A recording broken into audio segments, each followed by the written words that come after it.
सौमित्रों जय सोमनाथ। ओम नमः शिवाय। प्रेम मित्र तुम्हारा देश शुभ रहे, मंगलमय शुभकामना हम बिली मारती जगीભાઈ વ્યાસ આપ સૌનું આપણી જોગેશ્વરપુરના હાર્દિક સ્વાગત કરું છું। મિત્રો આજનો જોઈશું આજનો શુભ પંચાંગ। આજે તારીખ છે 21/7/2026 ને મંગળવાર, અષાઢ સુદ સાતમ તિથિ છે। આજે દુર્ગાષ્ટમી છે, આજે પરશુરામાષ્ટમી પણ છે, આજે ભીમાષ્ટમી પણ છે। આજે જોઈશું આજનો શુભ પંચાંગ। આજે બાળકનો જન્મ થાય છે અને તિથિ ગણાય છે આઠમ તિથિ। આજે મળસ્કે 4:04 શરૂ થઈ આવતીકાલે સવારે 5:18 પૂર્ણ થઈ જાય છે। આજે બાળકનો જન્મ થાય છે, નક્ષત્ર ગણાય છે ચિત્રા। આ ચિત્રા નક્ષત્ર આજે રાત્રે 8:49 પૂર્ણ થઈ જાય છે અને ત્યાર પછી જ બાળકનો જન્મ થાય સ્વાતિ નક્ષત્ર ગણાશે।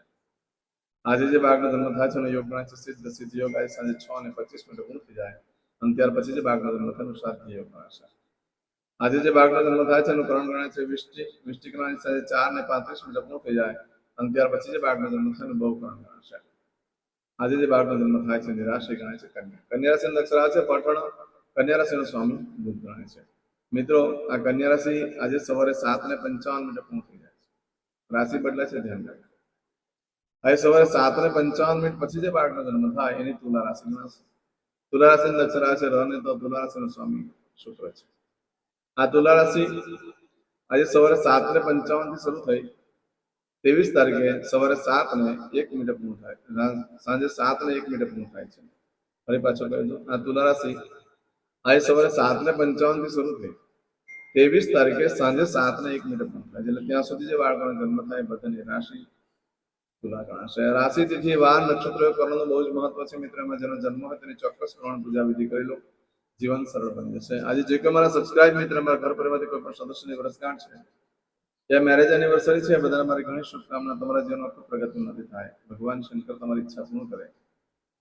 સવારમાં ઉઠી આજનો શુકન કરી લેજો, આખું વર્ષ સુંદર વ્યતીત થશે। આજે જે કે મારા સબસ્ક્રાઇબ મિત્ર, મારા ઘર પરિવારમાંથી કોઈ પણ સદસ્ય કોઈ ઇન્ટરવ્યુ આપવા જઈ રહ્યા છે, કોઈ નોકરી ધંધા માટે જરૂર છે, આજના દિવસે કોઈ પરીક્ષા આપવા જરૂર છે, કોઈ યાત્રા પ્રવાસ માટે જરૂર છે, કોઈ વિદેશમાં જરૂર છે, કોઈનું ઓપરેશન હોય, કોઈની ડિલિવરી, કોઈની સગાઈ હોય, કોઈની છઠ્ઠીની પૂજા, કોઈ રમત ગમતમાં ભાગ લેવા જઈ, આ બધા જ કાર્યમાં તમને સારી સફળતા પ્રાપ્ત થાય એ સોમનાથ દાદાને પ્રાર્થના કરું છું। મિત્રો આજના દિવસે કોઈ પણ કાર્યક્રમ અંગે જાઓ છો તો સૌથી પહેલા આજે સવારે આપણી જોગેશ્વર બધે પ્લે લિસ્ટમાં જોઈ આજનો શુકન કરીને નીકળો। એમ તો આજે મંગળવાર છે એટલે ઘરેથી નીકળો તો મોટા ભાઈને, કાકાને, ફુવાને વંદન કરીને આજે પુત્રાને ઘઉંની ભાખરી ઘી ગોળ મિક્સ કરીને ખવડાવવાથી રોગ ભય શત્રુ બાધા પર વિજય પ્રાપ્ત થાય છે। આજના દિવસે કોઈ પણ કાર્યક્રમ માંગો છો તેના માટે પણ ચોક્કસ શુભ સમય છે। આપણે જોઈ લઈએ સવારે 9 થી બપોરે 1:30 સુધીનો સમય શુભ રહેશે। બપોરે 3 થી સાંજે 4:30 વાગ્યા સુધીનો સમય શુભ રહેશે। સાંજે 7:30 થી રાત્રે 9 વાગ્યા સુધીનો સમય શુભ રહેશે। રાત્રે 10:30 થી આવતીકાલે મળસ્કે 3 વાગ્યા સુધીનો સમય શુભ રહેશે। આ સમયગાળા દરમિયાન તમે કોઈ પણ કાર્ય કરો છો સારી સફળતા મળશે। પરંતુ મિત્રો આજના દિવસે તમારે કોઈ પણ વસ્તુ ચોરાઈ ગઈ, ખોવાઈ ગઈ, નવો ધંધો વેપાર ચાલુ કરો છો તેનું શું પરિણામ આપણે જોઈએ। આજે રાત્રે 8:49 સુધીમાં જો તમારી કોઈ વસ્તુ ચોરાઈ જાય છે, ખોવાઈ જાય છે તો 11 દિવસમાં મળે, બાકી મળવાની શક્યતા બિલકુલ ઓછી છે।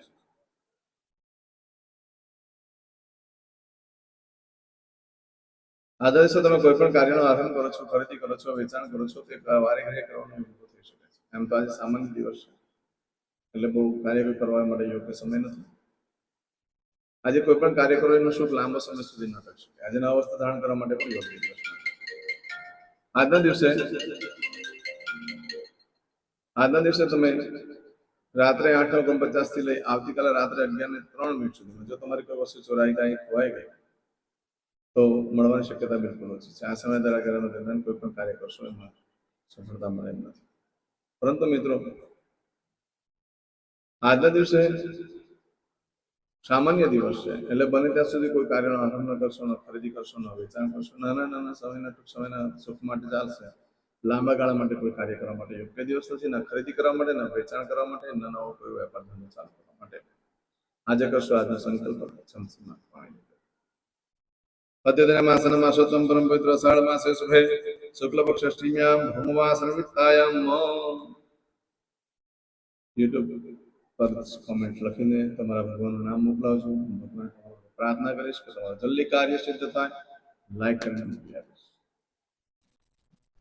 હવે દરેક જણા પોતાનું સાચું નામ બોલી દો। તમારું ગોત્ર ખબર હોય તો ગોત્ર બોલી દેવાનું। પછી બોલવાનું છે અહમ, મમ, આત્મન, શ્રુતિ, સ્મૃતિ, પુરાણોક્ત, પુણ્ય, ફલ, પ્રાપ્તિ, અર્થમ, અપ્રાપ્ત, લક્ષ્મી, પ્રાપ્તિ, અર્થમ, પ્રાપ્ત, લક્ષ્મી, ચિરકાલ, સૌ, રક્ષણાત્મક, લોકેવા, સભાયામ, રાજદ્વારે, व्यापारे, विद्या अभ्यासे, देशे विदेशे, सर्वत्र, यश, कीर्ति, विजय, लाभादि, प्राप्ति, अर्थम, मम, अखिल, कुटुंबस्य, आयु, आरोग्य, ऐश्वर्यादि, प्राप्ति, अर्थम, मम, जन्म, समय, तथा च विप्र, वृंदानां, जन्म, समय, जन्म, कुंडली, मध्ये, स्थित, ग्रहः, गोचर, ग्रहः, महादशा, अंतर्दशा, प्रत्यंतर्दशा, तथा च योग, युति, दृष्टि, मध्ये, शुभफल, प्राप्ति, अर्थम, भय, रोग, शत्रु, बाधा, दोष, मारण, तारण, मंत्र, तंत्र, अरिष्ट, दोष, पीड़ा, निवृत्ति, अर्थम, भूत, प्रेत, पिशाचादि द्वारा रचित अरिष्ट, दोष, निवृत्ति, अर्थम, मम, सकल मनवांछित फल. હવે તમારા મનમાં જે કઈ ઈચ્છા હોય તે બોલી જવાનું.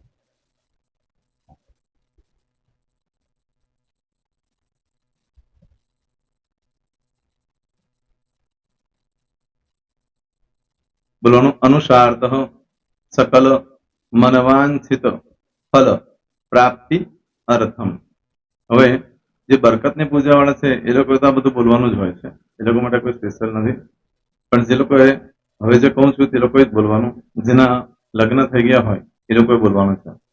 મમ દાંપત્ય જીવન મધ્યે સુખાકારી પ્રાપ્તિ અર્થમ પુત્ર પૌત્રાદિ સંતતિ પ્રાપ્તિ અર્થમ. આ સંતાન પ્રાપ્તિ વાળા માટે પણ આવી જાય છે એમાં. દીર્ઘ આયુ આરોગ્ય ઐશ્વર્યાદિ પ્રાપ્તિ અર્થમ. તથા ચ, હવે જેના લગ્ન નથી થયા તે લોકોએ બોલવાનું. મમ જટટી વિવાહ યોગ પ્રાપ્તિ અર્થમ વિવાહ પશ્ચાત દાંપત્ય જીવન મધ્યે સુખાકારી પ્રાપ્તિ અર્થમ. હવે જે લોકોને સંતાન પ્રાપ્તિ નથી, જે લોકોને સંતાન પ્રાપ્તિ છે કરવી છે એ લોકોએ બોલવાનું. મમ દાંપત્ય જીવન મધ્યે સુખાકારી પ્રાપ્તિ અર્થમ તથા ચ દીર્ઘ આયુ આરોગ્ય ऐश्वर्यादि समन्वित संतति सुख प्राप्ति अर्थम.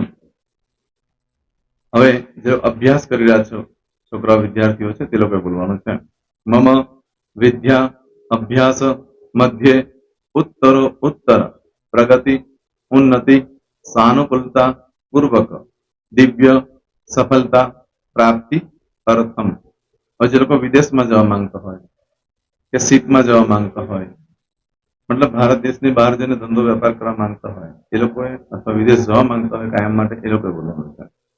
મમ જટટી વિદેશ ગમન યોગ પ્રાપ્તિ અર્થમ વિદેશ ગમન કાર્ય મધ્યે સાનુકૂલતા પૂર્વક દિવ્ય સફળતા પ્રાપ્તિ અર્થમ. આરોગ્ય વાળા બોલવાનું છે, જેને આરોગ્યની પૂજા આપેલી હોય એ લોકોએ. એમ તો દરેક જણા જ બોલવાનું. બોલો મમ આયુ આરોગ્ય ઐશ્વર્યાદિ પ્રાપ્તિ અર્થમ.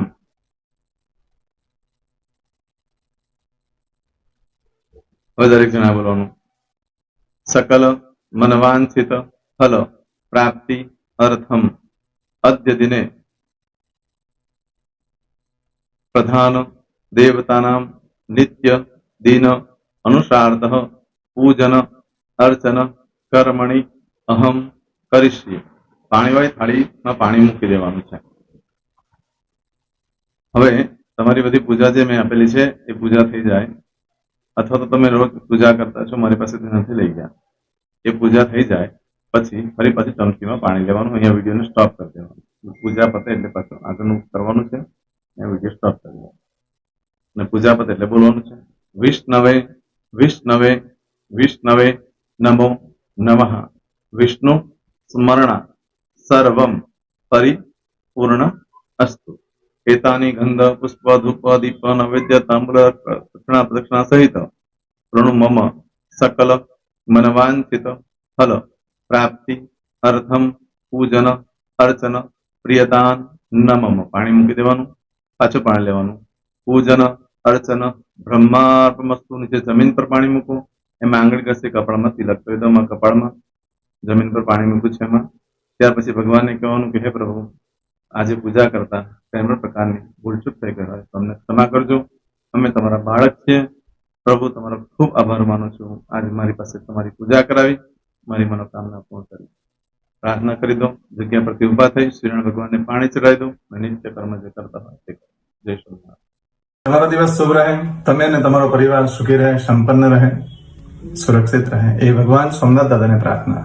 તો મિત્રો, તમે મારા વિડીયોને લાઈક ના આપી હોય તો સૌથી પહેલા લાઈક આપી દો, અને ત્યાર પછી જો તમે મારી આ ચેનલ સબસ્ક્રાઇબ ન કરી હોય તો સૌથી પહેલા સબસ્ક્રાઇબ કરી લો અને બેલ આઇકોન ઓલ પર ક્લિક કરવાનું ભૂલશો નહીં, જેથી કરીને સૌથી પહેલા નવી વિડીયો જે કંઈ મૂકું એ તમને મળે। મિત્રો, કંઈ પણ મૂંઝવણ હોય તો મને આ નંબર પર તમે ફોન કરીને પૂછી શકો છો। મારો મોબાઈલ નંબર છે 9825546459। મિત્રો, કોમેન્ટ્સમાં જય સોમનાથ લખવાનું ભૂલશો નહીં। ફરી પાછા નવા વિડીયો સાથે મળીએ, ત્યાં સુધી સૌને જય સોમનાથ।